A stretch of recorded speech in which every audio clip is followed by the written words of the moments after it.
ഈ ബില്ലിൻ്റെ യഥാർത്ഥ ഉദ്ദേശമെന്ന് പറഞ്ഞാൽ പ്രതിപക്ഷം ഭരിക്കുന്ന സംസ്ഥാന സർക്കാരുകളെ അസ്ഥിരപ്പെടുത്താൻ ലക്ഷ്യം വെച്ചുകൊണ്ടുള്ളതാണ്. കേന്ദ്ര ഏജൻസികൾ ഇപ്പോൾ തന്നെ പ്രതിപക്ഷത്തെ അസ്ഥിരപ്പെടുത്താൻ വേണ്ടി, പ്രതിപക്ഷ സർക്കാരുകളെ വേട്ടയാടാൻ വേണ്ടി തുനിഞ്ഞിറങ്ങുന്ന സമയത്ത് ഇത് ദൂരവ്യാപകമായിട്ടുള്ള ഫലങ്ങൾ ഉണ്ടാക്കുന്ന ഒന്നാണ്. ജനാധിപത്യത്തിൽ സംശുദ്ധി കൊണ്ടുവരാനെന്നുള്ള പേരിൽ വളരെ മാരകമായിട്ടുള്ള ദൂരവ്യാപകമായിട്ടുള്ള ഭവിഷ്യത്തുകളുള്ള ഒരു ബില്ലുമായിട്ട് അമിത്ഷാ രംഗത്ത് വന്നിരിക്കുകയാണ്.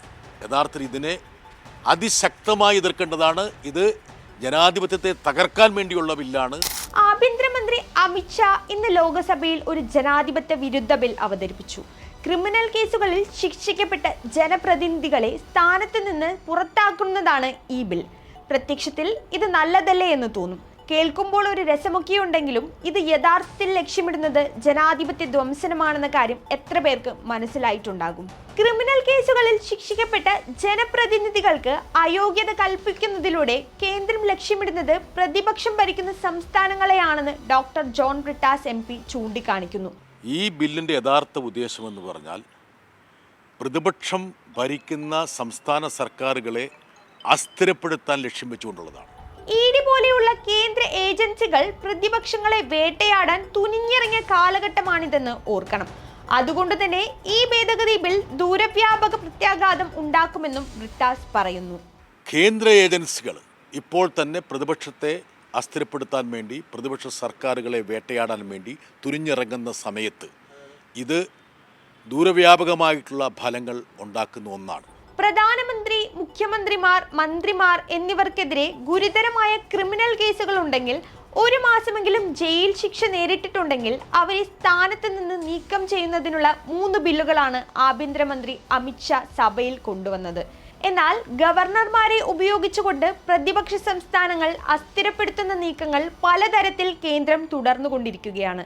സംസ്ഥാന നിയമസഭകൾ പാസാക്കുന്ന ബില്ലുകൾക്ക് അംഗീകാരം നൽകാതെയും സർവകലാശാലകളിൽ ചാൻസലർ എന്ന നിലയിൽ ഗവർണർമാർ നടത്തുന്ന രാഷ്ട്രീയ ഇടപെടലുകളും നമ്മൾ കാണുന്നതാണ്. അതിനെല്ലാം പുറമെയാണ് പ്രതിപക്ഷം ഭരിക്കുന്ന സംസ്ഥാനങ്ങളെ ലക്ഷ്യമിട്ടുകൊണ്ടുള്ള പുതിയ നിയമ ഭേദഗതിയുമായി കേന്ദ്രം രംഗത്തെത്തുന്നത്. കേന്ദ്രത്തിന്റെ കുടില നീക്കങ്ങൾക്ക് ആക്കം കൂട്ടുന്നതാണ് പുതിയ ബിൽ. ജനാധിപത്യം സംക്ഷിപ്തമാക്കുമെന്ന പ്രഖ്യാപനത്തോടെ കേന്ദ്രം അവതരിപ്പിക്കുന്ന ഈ മാരക ബിൽ രാജ്യത്തിന്റെ ജനാധിപത്യത്തിന് മരണമണി മുഴക്കും. അതേസമയം വിഷയത്തിൽ സുപ്രീം കോടതി നിലപാട് നിർണായകമാണ്. ക്രിമിനൽ കേസുകളിൽ ശിക്ഷിക്കപ്പെടുന്ന ജനപ്രതിനിധികളെ തെരഞ്ഞെടുപ്പിൽ മത്സരിക്കുന്നതിൽ നിന്ന് ആജീവനാന്തം വിലക്കണമെന്ന് സുപ്രീം കോടതിയിൽ അമിക്കസ് ക്യൂറി റിപ്പോർട്ട് സമർപ്പിച്ചിരുന്നു. ഈ ജനാധിപത്യ നിയമത്തിലെ നിലവിലെ വ്യവസ്ഥകളെ ചോദ്യം ചെയ്യുന്നതാണ്. നിലവിൽ 2 വർഷമോ അതിലധികമോ തടവ് ശിക്ഷ ലഭിച്ചാൽ 6 വർഷത്തേക്ക് മാത്രമേ തെരഞ്ഞെടുപ്പിൽ മത്സരിക്കുന്നതിൽ നിന്ന് വിലക്കുള്ളൂ. പുതിയ ബില്ലുകൾ ഈ വ്യവസ്ഥകളിൽ എന്ത് മാറ്റമാണ് വരുത്തുന്നത് എന്ന് കാത്തിരുന്നു കാണേണ്ടതാണ്.